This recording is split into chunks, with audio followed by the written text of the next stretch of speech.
हमारी ये कहानी है एक ऐसे व्यक्ति की जो संसार के बीच रहते हुए भी सांसारिक दुख दर्दों से पूरी तरीके से दूर थे। वे साधु संतों की तरह अपने परिवार को छोड़कर किसी पहाड़ में तपस्या करने नहीं निकल पड़े। ये कहानी है एक ऐसे व्यक्ति की जो परिवार के बीच रहते हुए भी साधु थे। ये कहानी है एक आम से व्यक्ति बाल गोविंद भगत जी की। बाल गोविंद भगत जी एक मध्यम कद के हल्के गोरे से व्यक्ति थे। देखने से प्रतीत होता था उनकी उम्र 60 वर्ष से अधिक ही होगी, क्योंकि उनके सारे बाल पक चुके थे। बाल गोविंद भगत जी कोई लंबी दाढ़ी और बालों का जूड़ा तो नहीं रखते थे, परंतु हमेशा ही सर पर कबीरदास जी जैसे कनफटी टोपी और गले में तुलसी का माला पहने रहते थे। वे ज्यादा कपड़े भी नहीं पहनते, हमेशा ही कमर पे केवल एक लंगोटी लपेट लेते, और जब ठंड का मौसम आता या ठंड बढ़ जाती तो एक छोटा सा काला कंबल ऊपर से ओढ़ लिया करते थे। और तो और सुबह हो या शाम, दिन हो या रात, वो हमेशा माथे पे श्री राम जैसे रामानंदी चंदन लगाए रहते थे। देखने से ऐसा लगता था जैसे बाल गोविंद भगत जी कोई साधु सन्यासी हैं, लेकिन ऐसा बिल्कुल भी नहीं था, बल्कि वे तो पत्नी और बाल बच्चों वाले आदमी थे। और तो और उनकी थोड़ी बहुत खेती बाड़ी और एक अच्छा सा साफ सुथरा मकान भी था। और जो कुछ भी पूरे साल वे मेहनत करके खेती बाड़ी करके खेत में अनाज पैदा करते, पहले उसे सिर पे लाद कर कबीर के दरबार पर ले जाते और वहां से वापस आशीर्वाद के रूप में जो भी अन्न उन्हें मिलता उसे घर लाते और उसी से अपने घर परिवार का गुजारा चलाते थे। वैसे बाल गोविंद भगत जी कबीरदास के बहुत बड़े भक्त थे। वे उन्हें साहब मानते थे, उन्हीं के गीतों को हमेशा गाते रहते और उन्हीं के दिए या बताए हुए आदेशों पे चलते थे। वे कभी झूठ नहीं बोलते, ना ही किसी से बिना बात झगड़ा करते, और किसी की कोई चीज बिना पूछे छूते तक नहीं थे। उपयोग में लाना तो दूर की बात है। बाल गोविंद भगत जी का जिस तरीके का व्यवहार था, उन सब के ऊपर लेखक मोहित हो गए थे। उनके मधुर गान जो वे हमेशा ही गुनगुनाते रहते थे, वे लेखक को हमेशा सुनने को मिलते थे। जब भी वे कबीर के सीधे साधे पद को गुनगुनाते थे तो ऐसा प्रतीत होता था कि उनके कंठ से निकलकर वे पद मानो सजीव हो उठते थे। जब खेती किसानी के समय वे खेत में काम करने जाया करते थे तो कबीरदास जी के पदों को बड़ी ही सुरीली आवाज में गाने लगते थे, जिसे सुनकर सभी लोग काम करते करते कहीं खो जाते थे। लेखक बताते हैं, फिर चाहे वो गर्मी की तपतपाती धूप हो या बरसात की तूफानी रातें, बाल गोविंद भगत जी के सुरीले स्वर उतने ही स्वीट और प्यारे होते थे। और बसंत ऋतु में तो जब चारों ओर वातावरण खूबसूरत फूल पौधों से भर उठता है, बाल गोविंद भगत जी इतनी ज्यादा सुबह उठ जाया करते थे कि किसी को पता तक नहीं चलता था कि वो नहाने के लिए कब निकल गए। चाहे कोई भी महीना क्यों ना हो, बाल गोविंद भगत जी 2 मील का सफर तय करके हर रोज नदी नहाने जाते। वहां से नहा धोकर जब वे लौटते तो घर आने से पहले गांव के बाहर ही एक तालाब के किनारे बैठ जाया करते थे और कबीर के पदों को गुनगुनाने लगते। और गर्मी के दिनों में तो जब लोग दिन भर काम करके पसीने से चूर हो जाते थे तो शाम को बाल गोविंद भगत जी के घर पे आ जाया करते और उनकी आवाज में कबीरदास जी के पद सुनकर उनकी सारी थकान दूर हो जाती। लेखक बताते हैं कि बाल गोविंद भगत जी का इकलौता बेटा भी था, जिसको उन्होंने बहुत ही लाड प्यार से पाला था और बड़ी ही इच्छा से उन्होंने अपने बेटे की शादी करवाई थी।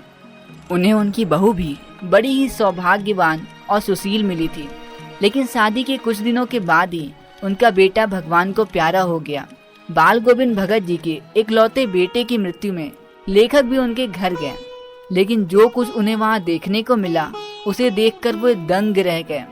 बाल गोविंद भगत जी अपने बेटे को आंगन में एक चटाई पर लिटाकर एक सफेद कपड़े से ढककर उसके ऊपर कुछ फूल डाल दिए थे और वहीं सामने बैठकर जमीन पे आसन जमाए गीत गाए चले जा रहे थे, वही अपनी पुरानी और उतनी ही सुरीली आवाज में। घर में पुत्र की पत्नी रो रही थी, जिसे गांव की स्त्रियां चुप कराने की कोशिश कर रही थी, परंतु बाल गोविंद भगत जी गीत गाए ही चले जा रहे थे।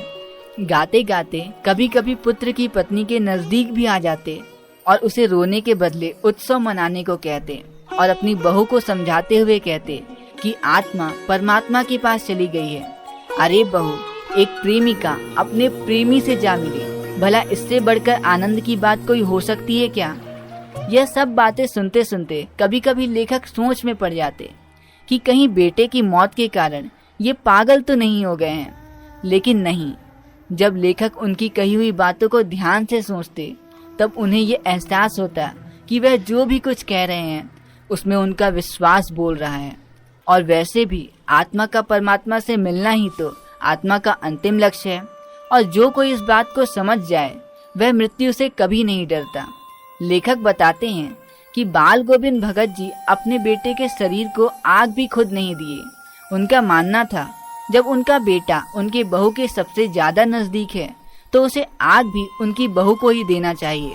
और उन्होंने उनके बेटे को आग अपनी बहू से ही दिलवाई।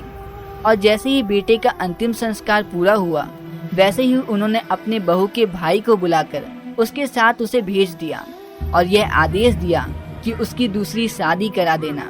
उनकी बहू रो रो कर कहती रही कि वह चली जाएगी तो बुढ़ापे में आपके लिए भोजन कौन बनाएगा, और कभी बीमार पड़ गए तो कौन है जो एक चुल्लू पानी भी देगा। लेकिन भगत जी का निर्णय अटल था। उन्होंने अपनी बहस का अंत करते हुए कहा कि वे चली जाए, नहीं तो वे खुद ही घर छोड़कर चले जाएंगे। अब इस तरह की बात के आगे बेचारी वह क्या ही कहती, और उनकी बहू को बुढ़ापे में उन्हें अकेले छोड़कर जाना पड़ा। लेखक बताते हैं कि बाल गोविंद भगत जी की मौत भी उन्हीं के मुताबिक हुई। वे हर वर्ष गंगा स्नान करने जाते थे। गंगा नदी उनके घर से लगभग 30 कोस मतलब लगभग 90 किलोमीटर दूर थी, जहां तक पहुंचने, नहाने और वापस आने में लगभग 4 से 5 दिन का समय लगता था। और भगत जी का मानना था कि साधु को किसी का सहारा लेने का कोई हक नहीं। इसी सोच के कारण बाल गोविंद भगत जी घर से खाकर चलते तो फिर वापस घर लौटकर ही खाते थे, और रास्ते में कबीर के पद गुनगुनाते और पानी पीते बस चलते जाते। उनका बुढ़ापा जरूर आ गया था, परंतु जोश वही जवानी वाला था। लेकिन लेखक बताते हैं कि अंतिम बार जब वे लौटे तो तबीयत कुछ सुस्त नहीं थी। खाने पीने के बाद भी तबीयत नहीं सुधरी। थोड़ा बुखार आने लगा, लेकिन वो अपने रोज के कामों को छोड़ने वाले नहीं थे। वही दोनों समय गीत गुनगुनाना, सुबह स्नान करने नदी जाना, खेती बाड़ी देखना, वे कुछ भी नहीं छोड़े। उनकी तबीयत को देखते हुए लोग उन्हें नहाने धोने से मना किया करते थे। उन्हें कहते थे कि थोड़ा आराम करें, किंतु वे हंसकर उन्हें टाल देते थे। लेखक बाल गोविंद भगत के आखिरी दिन को बताते हुए कहते हैं कि उस दिन भी शाम के समय उन्होंने गीत गाया, किंतु उस समय ऐसा मालूम हो रहा था जैसे कोई सुर ताल टूट गया हो। और अगले दिन सुबह में जब लोगों ने उनका गीत नहीं सुना और जाकर देखे तो बाल गोविंद भगत जी नहीं मिले, सिर्फ उनका शरीर एक कोने में पड़ा था। तो बस यहीं पे खत्म होता है हमारा ये प्यारा सा चैप्टर।